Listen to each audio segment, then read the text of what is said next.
Lalu kita pun mengetahui bahwa di malam yang bersamaan dengan itu, saking istimewanya, malaikat-malaikat turun membersamai amalan-amalan setiap hamba.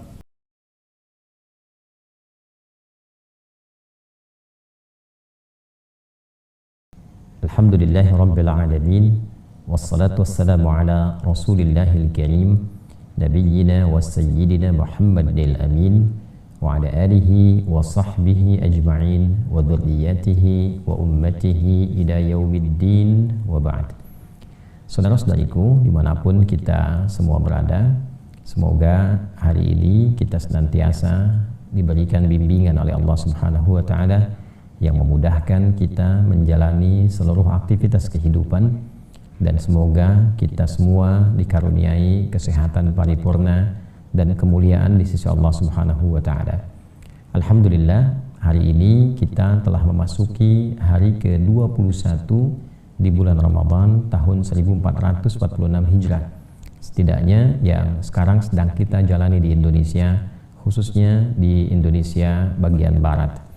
Kita mendapati beragam informasi yang sangat penting terkait kemuliaan dan keistimewaan 10 hari terakhir di bulan Ramadan ini. Alhamdulillah, di edisi kemarin kita telah ungkapkan beberapa keistimewaan dimaksud, dan hari ini kita akan coba ulas salah satu di antara keistimewaan itu tentang malam Al-Qadar, tentang Lailatul Qadar.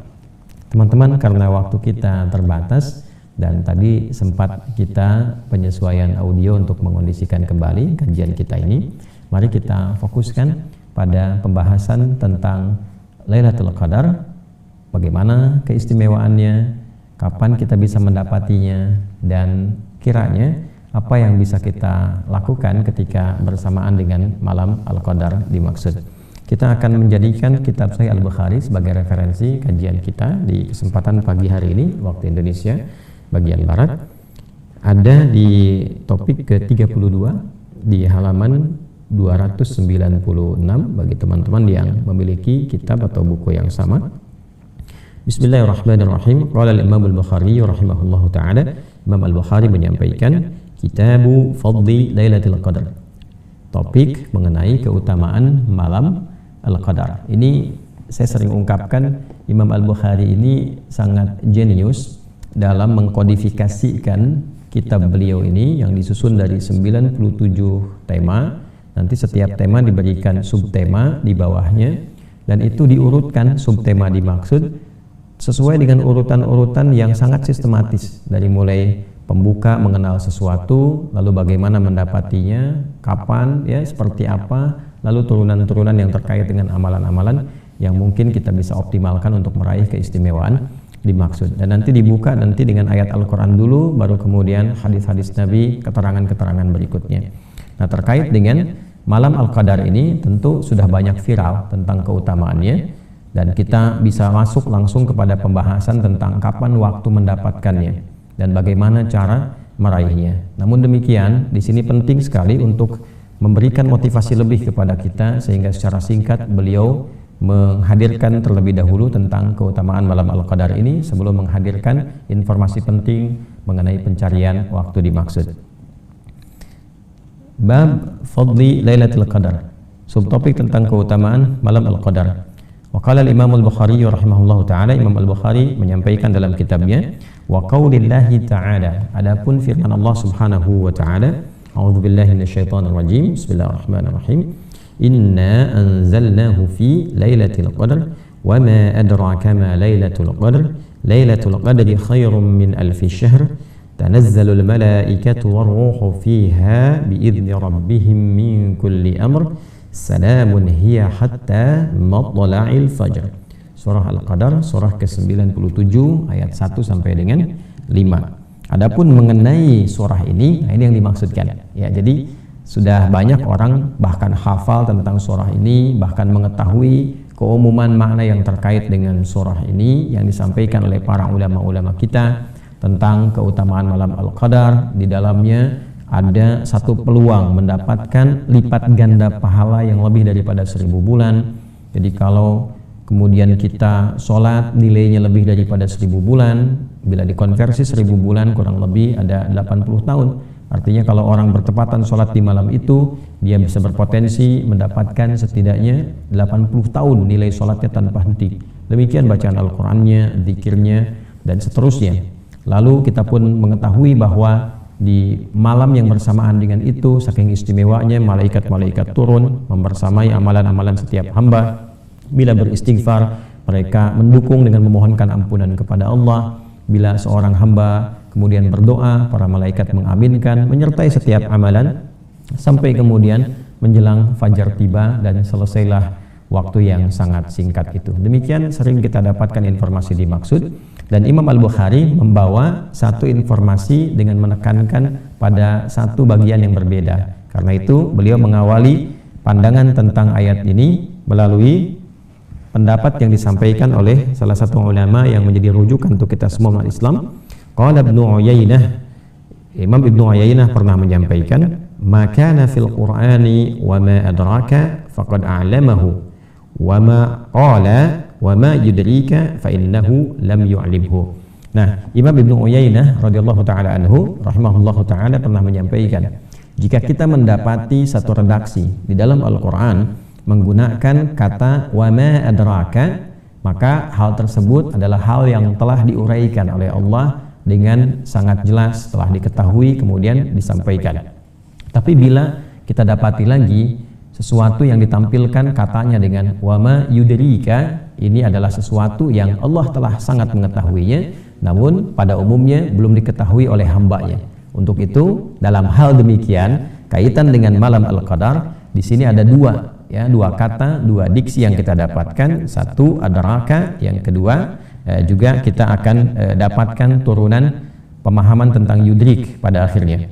Inna anzalnahu fi lailatul qadar wa ma adraka ma lailatul qadar. Maksud perkataan Ibnu Uyainah tadi bahwa Allah telah mengetahui malam Al-Qadar ini, kan? Telah sempurna, ya, dan dengan izin Allah Subhanahu wa taala disampaikan kepada kita informasinya, ya, diterangkan kepada kita bagaimana cara kita meraihnya, kapan kita mendapatinya. Namun kemudian di sisi yang berbeda kita temukan juga nanti di ayat-ayat lain yang diawali informasinya dengan menggunakan kata yudrik, ya, Allah Maha mengetahui, tapi manusia, hamba-hamba Allah tidak mengetahuinya. Termasuk dalam beberapa kasus malaikat pun tidak diberikan informasi tentang itu. Ya, ini ada hikmah untuk menunjukkan hak prerogatif Allah di dalamnya. Seperti tentang kiamat misalnya, wa ma yudrika la'alla as-sa'ata takunu qariba. Dan yang bagaimana pendapatmu, apa yang kau ketahui tentang kiamat yang engkau tidak tahu sama sekali, bagaimana jika kemudian itu terjadi tiba-tiba, ya. Karena itu dalam hal yang terkait dengan yudrika, kita diminta oleh Allah Subhanahu wa taala untuk tidak memikirkan waktunya, tapi menyiapkan kondisi kita supaya kapanpun terjadi waktunya kita telah siap memiliki bekal yang baik. Sebaliknya, kalau dibuka dengan adrak, itu artinya diberikan informasinya, disampaikan turunan penjelasannya, supaya dengan itu kita mencari waktu itu untuk mendapatkan keutamaannya. Paham maksudnya? Ya, karena di sini syarahnya tidak diurai, jadi harus kita mengerti dulu apa yang dimaksudkan, baru kemudian masuk kepada inti pembahasan yang akan kita kaji. Ya, jadi sekali lagi saya simpulkan, Ibnu Uyainah rahimahullah taala memberikan gambaran kalau adrak, ya, di Quran ada menemukan kata adrak, itu artinya informasi yang disampaikan telah Allah ketahui sepenuhnya karena Allah memiliki sifat maha mengetahui, dan diberikan oleh Allah Subhanahu wa taala turunan penjelasan dari pengetahuan itu supaya kita mencari keistimewaan yang terkait dengan informasi itu. Apakah waktunya, apakah caranya, apakah tempatnya, bagaimana meraihnya, dan sebagainya. Namun demikian, bila kita mendapati kata yudrik, itu artinya Allah Subhanahu wa taala Maha mengetahui segalanya. Namun demikian, untuk menunjukkan keagungan pengetahuannya dan menunjukkan bahwa hanya Ia yang punya hak prerogatif dalam pengetahuannya, maka Allah tidak menyampaikan kepada makhluknya, hamba-hambanya mengenai spesifik tentang waktunya, spesifik tentang bagaimana kemudian kapan kemudian itu terjadi, ya. Namun yang disampaikan adalah tanda-tanda saja misalnya, yang disampaikan adalah dahsyat kejadiannya saja misalnya, supaya tujuannya bukan kita mencari kapan terjadi, bukan kita kemudian mencari momentumnya, tapi menyiapkan diri bahwa kapanpun itu terjadi kita telah siap untuk menjemput itu semua. Ya, itu tadi saya contohkan, dan di kasus ini, dalam hal ini tentang malam al-qadar itu menggunakan kata adrak, bukan menggunakan kata yudrik. Ketika menggunakan kata adrak artinya apa? Ada informasi yang Allah sampaikan mengenai keutamaan ini terkait dengan waktunya, supaya kita bisa berburu waktunya, kapan waktunya, dan mempersiapkan diri untuk mendapatinya. Nah, dari sinilah saya katakan tadi di awal, Imam Al-Bukhari sangat jenius tentang ini, karena memulai dengan ayat Quran, memulai dengan pendapat para ulama tentang menafsirkan ayat mengenai petunjuk untuk mencari waktu malam al-qadar, lalu dengan itu baru kemudian masuk kepada pencarian waktunya. Sangat jelas ya teman-teman sekalian. Baik, sebelum kita urai ke hadis teman-teman sekalian, ada satu bagian hal yang sangat penting terkait dengan malam al-qadar ini yang telah kita garis bawahi mengenai keutamaannya. Tadi disebutkan satu-satu keutamaan pahala, malaikat turun menyertai setiap zikir. Namun di antara sekian banyak keutamaan dimaksud, ada satu yang dipilih oleh Al-Imam Al-Bukhari, dan ini menjadi bagian terpenting pilihan ini dari hadis Nabi SAW, karena ketika ditekankan oleh Nabi SAW tentang pilihan yang satu ini, karena otoritas Nabi sebagai pensyarah Al-Quran, penjelas Al-Quran, maka pilihan satu ini menjadi fokus yang paling utama. Ya, maksudnya begini, kalau kita qadarullah mendapati malam al-qadar ini, maka prioritaskan yang paling utama ini, baru yang lainnya kemudian disusulkan, ya. Karena ketika yang pertama ini dapat, maka yang lainnya pun kemuliaannya setidaknya akan mengikuti. Ya, apa itu? Mari kita simak. Bismillahirrahmanirrahim. Qala al-Imam al-Bukhari rahimahullahu taala, haddatsana Ali ibn Abdullah, haddatsana Sufyan qala hafidnahu wa innama hafidha min az-Zuhri an Abi Salamah an Abi Hurairah radhiyallahu taala anhu 'anil Nabi sallallahu alaihi wasallam. Tadi saya sampaikan urutan sanad dan telah saya jelaskan di pertemuan sebelumnya, jadi tidak perlu saya perpanjang dan perjelas kembali. Intinya informasi ini tersambung pada Nabi sallallahu alaihi wasallam. Beliau menyampaikan, man shama ramadhana imanan wa ihtisaban ghufira lahu ma taqaddama min dhanbi wa man qama lailatul qadri, ingat ya, wa man qama lailatul qadri ya imanan wa ihtisaban ghufira lahu ma taqaddama min dhanbi. Kita tegaskan kembali di paragraf yang kedua, wa man qama lailatul qadri imanan wa ihtisaban ghufira lahu ma taqaddama min dhanbi. Nah, teman-teman, di sini ada bagian yang sangat penting. Nabi mengatakan, siapapun yang menunaikan puasa Ramadan, ingat puasa Ramadan, yang disertai dengan keimanan yang kuat kepada Allah tanpa dia ragu, disertai dengan ketulusan mengerjakannya karena Allah dan mengevaluasi dirinya sehingga tampil bisa lebih baik, maka ada potensi diampuni ia dari seluruh dosa yang pernah ia kerjakan. Lalu bagian kedua yang tadi kita highlight, wa man qama, dan siapapun yang menunaikan qiyam, bangun menunaikan sholat, apakah itu tarawih, apakah itu tahajud, Ramadhana, kan di riwayat lain di waktu Ramadan, sedangkan di hadis ini Lailatul Qadri. Ini poinnya. Ya, jadi yang pertama tadi saya sebutkan dulu, riwayat lain Ramadhana menunjukkan spesifik waktunya Ramadan, bukan di malam-malam lain. Jadi memang ada satu bagian di malamnya Ramadan, bukan malam yang lain. Satu hal yang sangat istimewa, yang tidak sama dengan malam-malam yang lainnya. Dan di malam itulah ibadah spesifiknya itu disebutkan oleh Nabi, wa man qama lailatul qadri, salat. Ya, saya ulangi, salat. Jadi kalau kita bisa optimalkan walaupun hanya 2 rakaat salat, mungkin bisa kita berzikir, ya, mungkin kita bisa baca Al-Qur'an, itu bagus seluruhnya. Tapi ada prioritas yang ditempatkan di sini oleh Nabi sallallahu alaihi wasallam, yaitu salat. Nah, mengapa sholat? Ketika kita riset di dalam Al-Quran, di antara bentuk zikir tertinggi yang mengcover, yang mencakup seluruh zikir-zikir yang lain pada umumnya, itu adalah sholat. Ya, misal kita membaca istighfar, kita kemudian berzikir, bertasbih kepada Allah, bertahmid kepada Allah, bertakbir kepada Allah, kita berdoa, ya, kita baca Al-Quran, itu semua zikir. Kita semua zikir, ya, fa idza qadaytumus salata fadhkurullaha qiyaman wa qu'udan wa 'ala junubikum. Quran surah keempat ayat 103. Ba'da salat kita berzikir, itu kan? Baca Quran itu zikir. Quran surah ke-15 ayat ke-9. Inna nahnu nazzalna dzikra wa inna lahu lahafidhun. Kemudian menghafal Quran itu juga zikir. Wa laqad yassarnal Qur'ana lidzikri fahal mim muddakir. Kemudian kita berdoa itu juga zikir. Ya wadhkur rabbaka fi nafsika tadarruan wa khifatan wa dunal jahri minal qaul. Quran surah 7 ayat 205. Itu semua zikir. Dan keseluruhannya kalau kita lihat dengan baik, itu kita dapatkan dalam salat. Takbir ada dalam salat. Istighfar ada dalam salat. Ketika ruku ada istighfar, sujud ada istighfar. Ketika duduk di antara dua sujud, kalimat pertamanya rabbighfirli itu istighfar. Ya, tasbih ada. Ya, kemudian dalam ruku, dalam sujud. Apalagi kita tahmid ada dalam Al-Fatihah kita temukan, dalam i'tidal kita temukan, gitu kan? Kemudian doa hampir seluruhnya baca yang kita utamakan dalam salat itu doa, karena itu salat disebut dengan doa secara bahasa. Jadi mengapa salat diutamakan di sini disebut di hadis Nabi? Karena salat itu mencakup bagian seluruh amal-amal secara umum yang kita kerjakan dalam kehidupan kita secara ritual. Ini bagian utamanya. Kemudian imanan wahtisaban dilakukan dengan imannya kepada Allah, yakin tanpa ragu, wahtisaban dia ikhlas tunaikan karena Allah dan berupaya memperbaiki dirinya. Ini poinnya. Berupaya memperbaiki dirinya. Jadi di sini bukan sekedar dia tunaikan salat. Ya, salatnya dia kerjakan karena Allah, ikhlas. Lalu setiap bagian dari salat dia jadikan dengan kekhusyuannya untuk mengoreksi dirinya. Dia pahami tentang ruku, dia pahami tentang sujud, dia berdoa yang baik.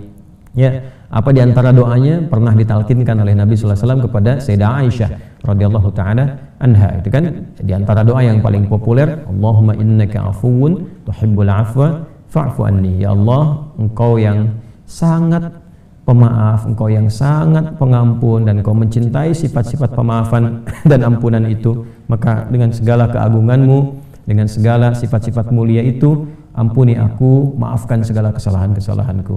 Nah, jadi yang diutamakan di sini teman-teman, kalau memang kita merasakan ada getaran tentang malam itu, maka optimalkan sholat dan fokuskan pada satu bagian di situ, yaitu khususnya permohonan ampunan Allah Subhanahu wa taala. Itu poinnya, permohonan ampunan Allah Subhanahu wa taala. Jadi kalau seseorang hamba sudah diampuni oleh Allah, ya, itu semua yang lain kemuliaan akan ikut.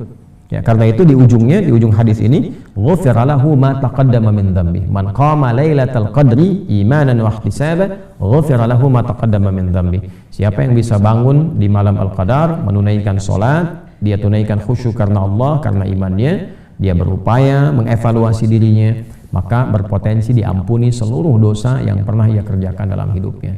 Nah, jadi kalau bersamaan sekali lagi dengan malam itu, optimalkan salat dan optimalkan istighfar. Optimalkan istighfar supaya Allah ampuni dosanya. Kalau sudah diampuni dosa, maka di surat Nuh, ya, Allah Subhanahu wa taala menegaskan dalam Al-Qur'an, faqultu astaghfiru rabbakum innahu kana ghaffara. Nabi Nuh mengatakan kepada umatnya, ayo minta ampun sama Allah. Ya, sesungguhnya Allah menegaskan, Ia Maha Pemberi ampunan. Maka apa setelah itu? Yursilis samaa'a 'alaikum bidrara wa yumdidkum bi amwal wa banin. Ya, Allah bagi satu tempat yang kesulitan hujan, Allah turunkan hujan berupa keberkahan. Ya, jadi ada juga satu tuntunan kalau satu tempat gersang, kemarau panjang dan sebagainya, maka ada baiknya penghuni-penghuni yang ada di situ banyak beristighfar kepada Allah, banyak mengoreksi diri dengan ikhlas, dengan tulus, kan? Kemudian yang menarik, wa yumdidkum bi amwal wa banin, yang kesulitan rizki dimudahkan oleh Allah, pada bab keturunan dimudahkan oleh Allah. Jadi ada banyak hal yang di situ kita bisa dapatkan dengan keutamaan apa? Istighfar. Jadi istighfar, istighfar dan istighfar. Nah, sekarang pertanyaannya, ketika secara presisi kita mengetahui isyarat yang disampaikan Nabi Sallallahu Alaihi Wasallam, kan, keutamaan malam Al-Qadar itu begitu banyak, petunjuknya diberikan penjelasan. Dari penjelasan itu kalau diurut lagi, ini yang spesifik dikerjakan, kan, istighfar, minta ampun dan turunannya. Lalu sekarang tersisa waktunya kapan? Ya, waktunya kapan? Baik, sesungguhnya ada ulama yang memberikan pendekatan dengan pendekatan general, tapi dalam pendekatan general ini peluangnya bisa menjadi lebih tinggi. Ya. Apa yang dimaksud general di sini?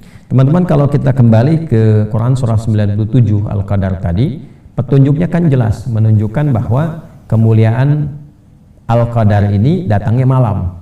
Ya kan? Inna anzalnahu fi lailatul qadar.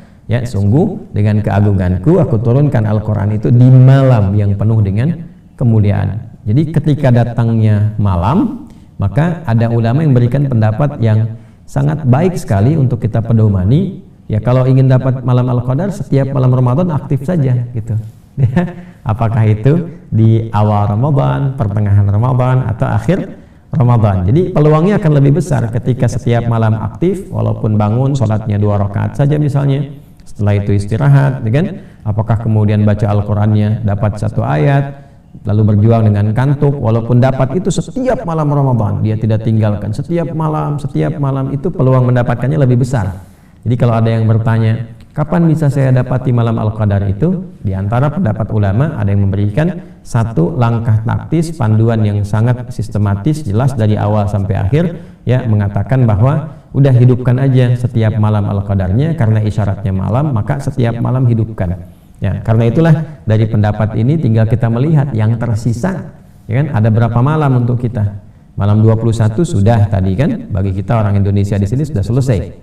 Nah, kemudian nanti ada malam 22, ada malam 23, ya. Kita nggak tahu di malam yang mana Allah turunkan kemuliaan itu. Karena itu akan lebih bagus kalau kita optimalkan, baik itu di malam misalnya 22-nya, malam 23-nya, malam 24-nya, sampai malam terakhir, ya, sampai malam terakhir. Nah, malam terakhir di ujung Ramadan, kan? Dan besoknya kemudian puasa, setelah itu tuntas karena malamnya berikutnya masuk kepada 1 Syawal yang dioptimalkan takbiran di dalamnya. Nah, jadi sampai titik yang terakhir ini kita optimalkan, ya, setiap malamnya. Lalu kalau kita ingin bicara lebih spesifik lagi, di antara malam-malam itu kan ada yang dapat genap, ada yang dapat ganjil gitu kan? Ada yang genap, ada yang ganjil. Kalau begini, kalau waktunya sangat terbatas nih, ya kadang-kadang kita ingin optimalkan, tapi ada kondisi tertentu yang menghambat kondisi pribadi itu, misalnya untuk bisa dioptimalkan setiap malamnya. Apakah karena kondisi kesehatan atau karena kesibukan tertentu yang memang tidak bisa ditinggalkan terkait dengan hajat hidup orang banyak misalnya dan sebagainya. Maka bagian mana yang bisa kita optimalkan? Nah, sampai titik itu pun masih ada juga. Inilah indahnya dalam Islam, lengkap uraiannya, lengkap penjelasan dan referensinya, dan sampai ke titik paling maksimal itu diberikan peluangnya. Maka di sini menunjukkan betapa sayangnya Allah sama kita. Saya ulangi, betapa sayangnya Allah sama kita. Dikasih setiap malam kesempatan untuk kita, belum tentu ada yang optimal. Ayo coba dicari gitu kan, di setiap yang kita dapati malam-malam sisanya. Sekarang 10 terakhir, nanti kita bisa buru 10 yang terakhir. Kemudian kalau kita tidak optimal 10 terakhir dengan ganjil dan genapnya, ya, maka apa yang kita bisa optimalkan? Apakah di genapnya, apa di ganjilnya, itu pun kita dapatkan riwayatnya. Nah, untuk menguatkan itu tidak bisa kita punya pendapat pribadi. Kita harus kembali kepada keterangan Nabi SAW, karena beliaulah yang punya otoritatif untuk menerangkan ini, ya, otoritasnya ada di Nabi dan beliau paling, ya, otoritatif untuk menerangkan itu semua. Karena itulah kemudian Imam Al-Bukhari meneruskan subtopik yang kedua berikutnya. Nah, ini jadi saya mengurai kejeniusan Imam Al-Bukhari dengan menerangkan sistematika ini supaya kita menyadari ulama dulu tuh kalau bikin sesuatu tuh terukur gitu, ya.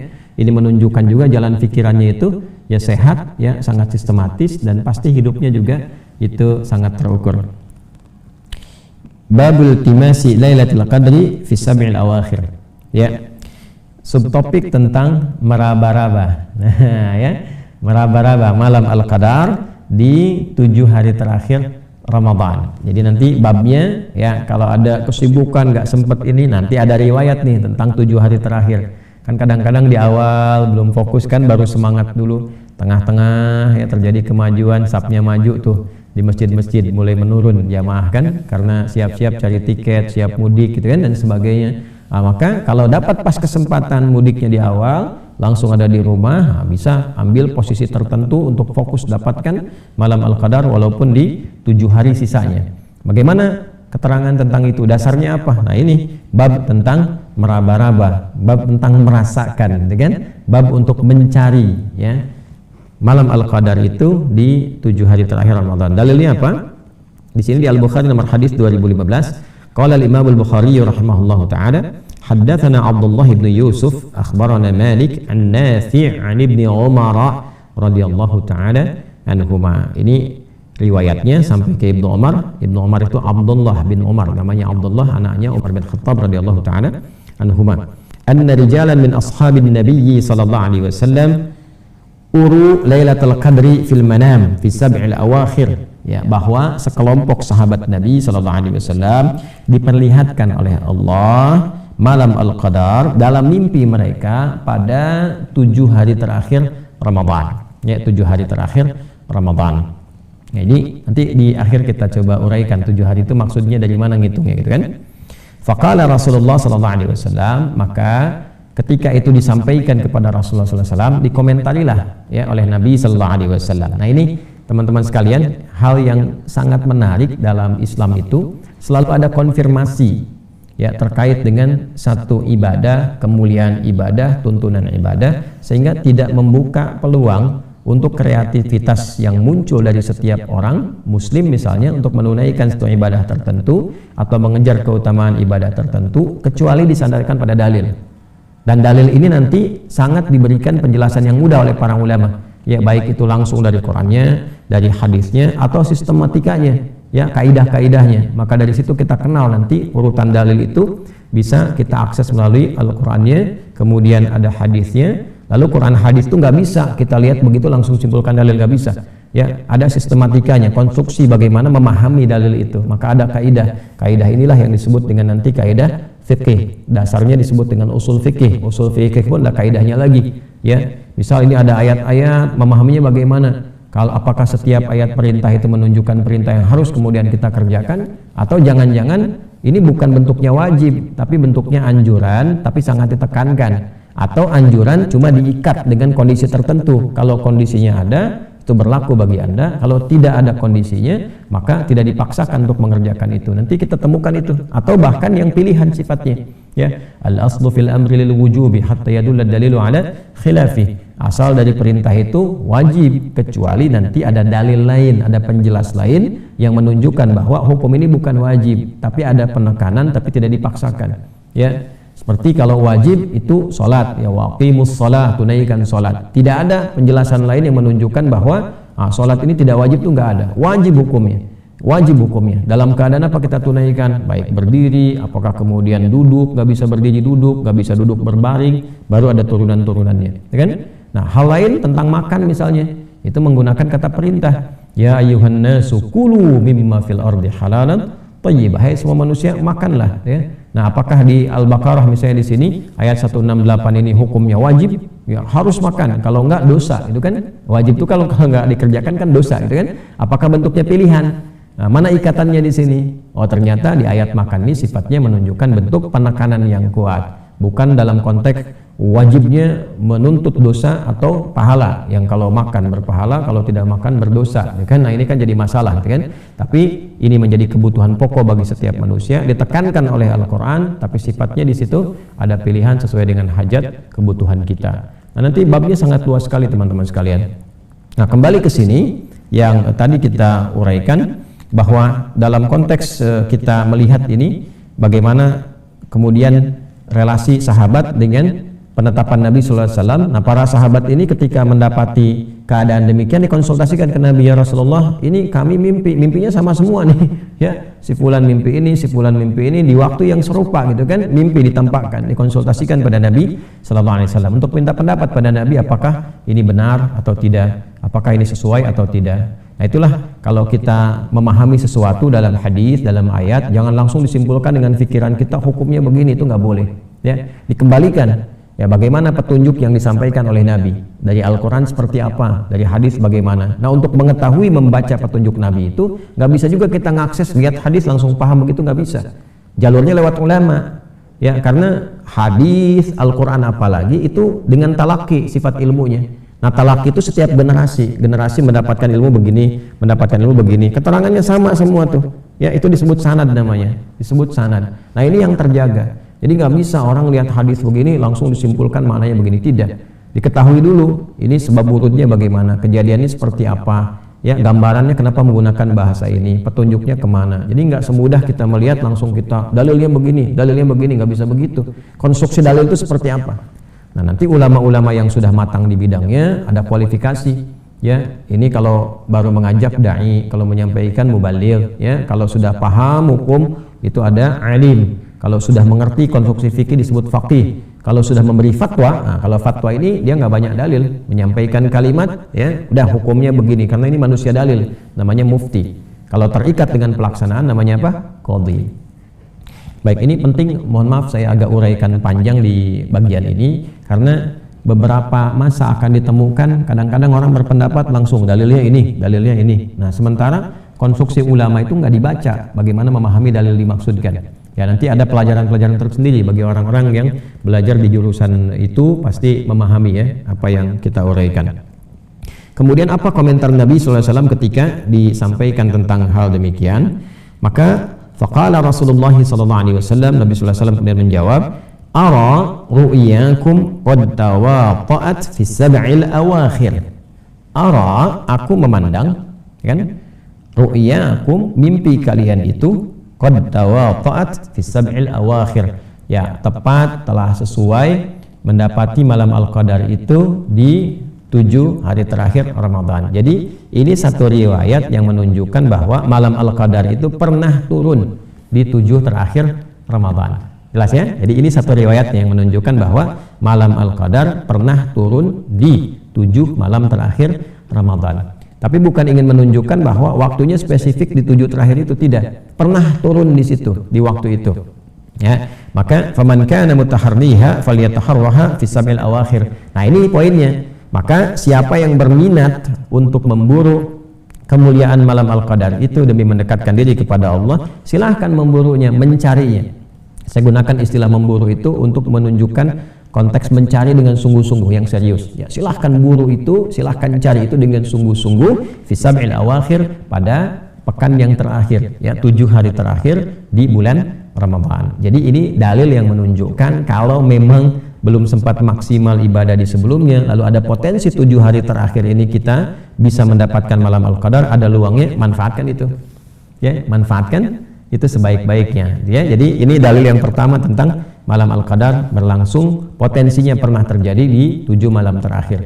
Nah 7 malam terakhir ini ngitungnya bagaimana? Nah para ulama ada yang ngurutkan dari atas. Jadi kalau misalnya Ramadannya 30 hari itu kan malam 30, malam 29, malam 28, malam 27, malam 26, malam 25, malam 24. Nah makanya ada yang menyebutkan Ramadan itu juga tidak harus selalu jatuh pada yang ganjil, bisa jadi malam 24 yang genapnya. Kan bisa jadi malam 24 kalau urutkan dari 30 ya.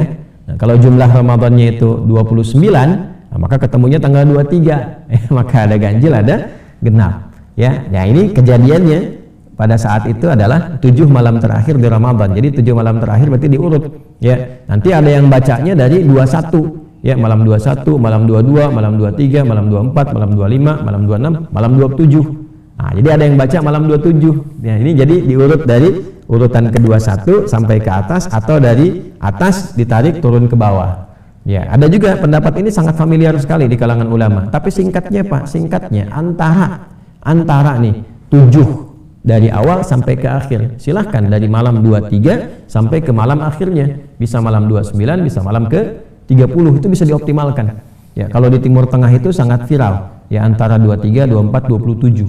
Ya, karena itu biasanya beberapa orang di Timur Tengah menghadirkan malam Al-Qadar, pengingat nuzulul Quran itu dalam konteks turunnya kepada Nabi Sallallahu Alaihi Wasallam itu di malam ke-27 dihidupkannya itu, malam 27, malam 27 ya. Nah tapi sekali lagi nggak menutup kemungkinan di malam 23, malam 24 ya, malam 23 atau malam 24. Jadi silahkan yang ada sisa waktu dioptimalkan 23, 24, 25 sampai ke akhirnya. Ya insya Allah kalau melihat kondisi kekinian di akhir Ramadan 1446 Hijrah ini, rasa-rasanya berjumlahnya 30 hari. Ya, karena kalau melihat pendekatan dari hisab, tanggal 29 ketika terjadi ijtima itu posisi hilalnya masih di bawah ufuk. Nah, kalau di bawah ufuk itu baik pakai hisab mau pakai ru'yat atau imkanur ru'yat, itu besar kemungkinan akan digenapkan menjadi 30 hari. Jadi Ramadannya 30 hari, kita masih dapat malam ke 30. Jadi kalau malam 30 berarti diurut lagi, ada 24 kan, ada 25 sampai kemudian ke malam 27 sampai ke akhirnya ke malam 30. Intinya ada dalil yang menunjukkan bahwa malam Al-Qadar pernah terjadi di 7 terakhir Ramadan. Bisa ditarik dari malam 21 berarti malam 27, bisa ditarik dari 30 berarti ke malam 23 atau 24. Jadi kalau udah lewat malam 21 tadi kan masih ada malam 22 terus sampai ujungnya. Ya, jelas ya apa yang kita utarakan ini. Kemudian teman-teman sekalian, selanjutnya kita lengkapi dulu supaya nggak putus di situ. Hadis tadi didapatkan juga dalam hadis riwayat Imam Muslim nomor hadis 1165 ya, dengan riwayat yang serupa. Kemudian yang kedua nomor hadis 2016 di Sahih Al-Bukhari. Qala al-Imam Al-Bukhari rahimahullahu taala, haddatsana Muadz bin Fadalah, haddatsana Hisham an Yahya an Abi Salamah. Qala sa'altu Aba Sa'id wa kana li sadiqan faqala i'takafna ma'an nabiy sallallahu alaihi wasallam 'ashra al-awsat min Ramadan فخرج صبيحة 20 فخطبنا وقال إني أريت ليلة القدر ثم أنسيتها أو نسيتها فالتمسوها في العشر الأواخر في الوتر. Nah ini poinnya, ini yang menarik nih ya, kaitan yang kedua. Wa inni ra'aitu anni asjudu fi ma'in wa tinin faman kana i'takafa ma'a Rasulillahi sallallahu alaihi wasallam falyarji'. Faraja'na wa ma nara fis sama' qaz'atan فجاءت سحابة فمطرت حتى سأل سقف المسجد وكان من جريد النخل وأقيمت الصلاة فرأيت رسول الله صلى الله عليه وسلم يسجد في الماء والطين حتى رأيت أثر الطين في جبهتي. Allahu Akbar. Nah ini yang kedua. Jadi ini pun ada beberapa sahabat Nabi Sallallahu Alaihi Wasallam yang i'tikaf dengan Nabi Sallallahu Alaihi Wasallam, beriktikaf dengan Nabi Sallallahu Alaihi Wasallam. Itu menariknya al-ashra ausat di 10 pertengahan. Nah, di sini ada pendapat lagi yang ulama mengenai i'tikaf, nanti kita bahas setelah ini materi i'tikaf. Itu tidak hanya bisa dilakukan di akhir Ramadan. Ya, biasanya orang di akhir itu optimalisasinya ada tujuan untuk memanfaatkan sisa Ramadan, mengejar malam Al-Qadar, kan meningkatkan perbaikan diri. Tapi sesungguhnya i'tikaf terbuka dari awal Ramadan, tengah Ramadan sampai puncaknya akhir Ramadan. Nah, ini keterangan tentang i'tikaf di pertengahan Ramadan. Jadi dari 11 sampai dengan 20 begitu ya.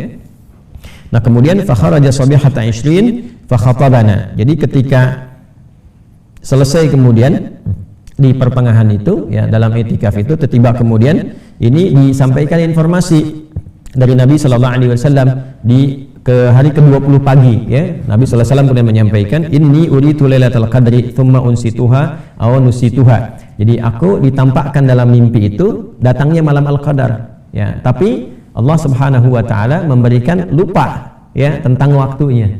Ya, memberikan lupa waktunya. Nah, ini hikmahnya juga supaya nanti umat Nabi Muhammad sallallahu alaihi wasallam memosisikan setiap malam Ramadan itu penting. Ya, nanti kalau diberitahu misalnya lewat Nabi, wah ini harinya ini. Ya, begitu diberitahu harinya, orang akan fokus ke hari itu aja. Ya. Misal diberitahu malam 27 gitu kan, wah malam satunya nggak ada yang ibadah optimal, malam 2-nya nggak ada yang semangat karena tahu udah malam 27 aja. Toh itu kan dilipat gandakan sampai 1000 bulan gitu kan, 80 tahun. Jadi bisa nutup yang sebelumnya, kan kesimpulannya bisa keliru. Karena itulah kemudian Nabi sallallahu alaihi wasallam ditampakkan malam Al-Qadar, suasananya, keindahannya dan sebagainya. Ya, termasuk kemudian keadaan waktu, cuman terkait dengan waktu itu ya tsumma unsituha nusituha. Lalu Allah Subhanahu wa taala menutup waktu itu dari Nabi sallallahu alaihi wasallam supaya Nabi bisa memotivasi umatnya mencari dan merasakan Al-Qadar itu di setiap malam Ramadan. Lalu Nabi mengatakan faltamisuha fil ashril awakhir fil watri, maka silahkan engkau rasakanlah, burulah, carilah itu di 10 malam terakhir. Nah, jadi hadis yang pertama tadi menunjukkan 7, yang kedua menunjukkan 10. Jadi ketika para sahabat i'tikaf sampai pertengahan, terus Nabi keluar pagi-paginya menyampaikan bahwa ini aku ditunjukkan oleh Allah Subhanahu wa taala itu malam Al-Qadar, ya kan? Jadi artinya apa? Para sahabat berburu juga keutamaan malam ini sejak pertengahan Ramadan. Ya, tadi saya katakan di awal, para ulama menyimpulkan bahwa bagusnya hidupkan setiap malamnya, malam awalnya, malam tengahnya, malam akhirnya. Nah, ketika beriktikaf bersama Nabi di pertengahan Ramadan itu, hari ke-20 pagi kemudian Nabi sallallahu alaihi wasallam tiba-tiba memberi arahan, beliau menyampaikan, aku diperlihatkan oleh Allah Subhanahu wa taala malam Al-Qadar, tapi waktunya dibuat lupa, ya, dihilangkan dari ingatan Nabi sallallahu alaihi wasallam. Faltamisuha, maka silahkan itu buru, rasakan, cek ya, fil ashril awakhir, diraba-raba di 10 malam terakhir. Fil watri, khususnya pada yang ganjil. Khususnya pada yang apa? Ganjil. Nah, ini seperti konstruksi tadi yang saya sampaikan ya, bahwa kalau nggak bisa 7, ada yang luas di 10 Ya, 7 dimulai kan nanti 23, 24 kan. Nah, malam ini masih 22. Berarti ada kita dapatkan peluang ini di malam 22, tadi malam 21. Nah, disinilah kemudian 10 malam terakhir sering disebutkan. 10 malam terakhir kita buru. Dasarnya apa? Hadis ini. Ya kan? Nah, spesifiknya apa? Di waktu-waktu yang ganjilnya. Tapi sekali lagi, Nabi memberikan penekanan tapi juga tidak menutup peluang di malam-malam genap, karena bahasanya faltamisuha gitu kan. Faltamis itu rasakan, coba rasakan. Ya silahkan berikan prioritas tapi juga tidak meninggalkan di malam apa ya? Malam genapnya. Boleh jadi yang genapnya diturunkan juga, gitu kan? Nah, atau yang kedua, boleh jadi penyebutan ganjil ini untuk menyebutkan perbedaan waktu. Ya, mungkin di satu tempat 30 hari. Tempat lain bisa 29. Ya, kita aja di Asia Tenggara, Indonesia mulai tanggal 1. Ramadannya bersamaan dengan 1 Maret kan, di hari Sabtu. Tapi negara-negara tetangga di Singapura, di Brunei, ya, dan sebagian negara tetangga yang lain, mereka memulai di hari kedua. Otomatis Ramadannya pasti 29, nggak mungkin 30 juga. Ya, pasti 29. Jadi kalau sudah 29 dan 30 ada perbedaan waktu, artinya apa? Ya, setiap malam itu bisa jadi ganjil. Bagi kita tadi malam kan 21, ya kan? Teman-teman yang di Malaysia, di Brunei, kemudian di dekat-dekat wilayah Singapura, gitu kan? Yang masuk di Mabim situ kan? Ya. Malaysia, Brunei Darussalam, kemudian Indonesia, Singapura, ada juga wilayah yang lainnya sekitarannya. Nah, itu otomatis kita akan dapatkan situasinya kalau kita 30 saat ini, mereka 29, kita baru tadi malam 21, mungkin tempat lain baru 20. Jadi setiap tempat itu berpotensi mengalami kemuliaan. Ya, jadi jangan tinggalkan genap dan ganjilnya. Wa inni ra'aitu anni asjudu fi ma'in wa tinin faman kana i'takafa ma Rasulullah sallallahu alaihi wasallam falyarji'. Maka ditunjukkan bahwa Nabi sallallahu alaihi wasallam itu ketika bermimpi waktunya dibuat lupa tapi diberi tanda. Ya, tandanya apa? Tandanya ketika beliau bangkit dari sujud itu di kening beliau itu ada bekas tanah, gitu kan? Tanah yang masih berair, gitu. Nah, ini tanda yang sangat menarik. Maka dihimbau kepada orang-orang yang beriktikaf bersama Nabi sallallahu alaihi wasallam hendaknya kembali dulu. Maksudnya apa? Hidupkan lagi iktikafnya. Ya, jangan langsung pulang ke rumah dulu, iktikaf lagi, hidupkan lagi, coba cari sampai menemukan tanda itu. Faraja'na wa ma nara fis sama'i qaz'atan. Ya, maka kami pun kembali, gitu kan, sehingga saat kami hampir melihat ada pelangi, qaz'ah itu pelangi, faja'at sahabatun famatarat. Tapi tiba kemudian datang awan membawa hujan, lalu terjadilah hujan. Ya, hatta sala saqful masjid. Sampai kemudian menimpa ke atap masjid, ya. Dan kita ketahui teman-teman, atapnya masjid di era Nabi kan nggak seperti penggunaannya seperti sekarang, ada genteng gitu kan, terus yang macam-macam atapnya, ada juga ya menggunakan internet, ada juga menggunakan macam-macam yang kira-kira bisa menutup, yang kalau hujan nggak masuk, intinya begitulah, kan? Tapi atapnya era Nabi kan tidak, ya, menggunakan daun-daun kurma, kan, yang tiangnya juga menggunakan batang-batang kurma, atasnya dianyam daun-daun dan sebagainya. Jadi potensi untuk air itu mengalir itu ada. Jadi kalau panas betul, sehingga dalam riwayat saat musim panas itu ada yang menggunakan sapu tangannya untuk alas kepala saking panasnya, gitu kan, tempat yang disujudi. Tapi dalam kondisi hujan itu bisa bocor. Nah, sehingga ketika mengenai atap bagian masjid, wa kana min jaridin nakhli, nah ini ya ada dari pelepah-pelepah kurma seperti yang tadi saya sebutkan, ya, pelepah-pelepah kurma. Wa qimatis sholatu, dan ketika sholat itu akan dikumandangkan, ya, sudah iqamat, ya, artinya apa? Artinya sudah sholat sunnah sebelumnya dan seterusnya. Wa qimatis sholatu, dan sholat akan dikumandangkan. Fara'aitu Rasulullah sallallahu alaihi wasallam yasjudu fil ma'i wattini hatta ra'aitu afaraqtin fi jabhatihi. Maka aku melihat bahwa Nabi sallallahu alaihi wasallam itu sujud, ya, di tempat bagian tanah yang becek kena air itu. Maka ketika beliau kemudian bangkit, aku melihat di kening beliau itu ada bekas tanah yang basah. Nah, ini menunjukkan apa? Malamnya malam Al-Qadar telah tiba. Gitu. Jadi kenapa hadis ini ingin menekankan begini? Kalimat yang disampaikan oleh Nabi menggunakan faltamisuha, berbululah, kejarlah, rasakanlah, gitu kan. Jangan sampai hilang kesempatan, maksudnya itu. Buru malamnya. Jangan sampai baru nyadar paginya. Nah, itu ya. Jadi begitu kesiangan karena ketiduran, karena macam-macam dan sebagainya, tiba-tiba baru nyadar pagi. Begitu pagi lihat, oh kok alam udah indah begini, enak begini, tenang begini, gitu kan. Salam, gitu kan. tenang, nyaman, rasanya enak ya. Ya, hiya hatta matla'il fajr, berlangsung itu sampai dengan awal fajar. Begitu sudah selesai, sudah hilang malam al-qadarnya, baru kerasa nikmat dan sebagainya. Ternyata udah lewat gitu. Nah, ini yang dimaksudkan rasakan itu ya, ambil getarannya. Dan diantara tandanya adalah apa yang diungkap di dalam Al-Quran, salam hiya hatta matla'il fajr, ada ketenangan, kedamaian ya, dan sebagainya. Nah, teman-teman sekalian, itu diantara hal yang bisa kita bahas secara singkat. Sebetulnya masih ada urutan-urutan hadis, tapi tidak jauh dari apa yang kita telah bahas teman-teman sekalian.